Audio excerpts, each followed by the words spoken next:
Hi friends, ಮನ್ಯಾಗ ಕುಂತು bore ಆಗಿತ್ತು. ಅದಕ್ಕೆ ನಾವು ಗುಬ್ಬಚ್ಚಿನ ಎತ್ಕೊಂಡ ನಾವು ಬಂದು ಶಂಕರಲಿಂಗನ ದರ್ಶನಕ್ಕೆ.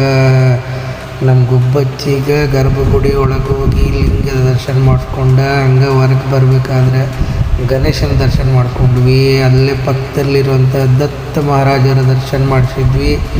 ಹಂಗೆ ದತ್ತ ಮಹಾರಾಜರನ್ನ ಸುತ್ತಾಕ್ಬೇಕಾದ್ರೆ ಅಲ್ಲೊಂದು ಚಿಕ್ಕದಾದ ಲಿಂಗ ಐತಿ.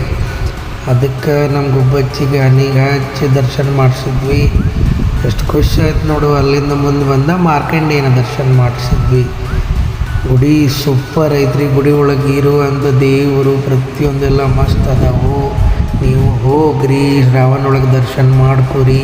ನಾವು ನಮ್ಮ ಗುಬ್ಬಿ, ನನ್ನ ಪತ್ನಿ ಎಲ್ಲರೂ ದರ್ಶನ ಮಾಡಿಕೊಂಡು ಶ್ರಾವಣ ತಿಂಗಳನ್ನು ಸ್ಟಾರ್ಟ್ ಮಾಡಿದ್ದೀವಿ. ಇದೇ ರೀತಿ ಶ್ರಾವಣ ಮುಗಿಯೋದ್ರೊಳಗೆ ಎಷ್ಟು ಆಗ್ತಾವೆ ಅಷ್ಟು ದೇವಸ್ಥಾನವನ್ನು ಸುತ್ತಬೇಕನ್ನೋದು ನಮ್ಮ ಆಸೆ. ನೀವು ಹೋಗಿ ದರ್ಶನ ಮಾಡ್ಕೊಂಡು ಬನ್ನಿ.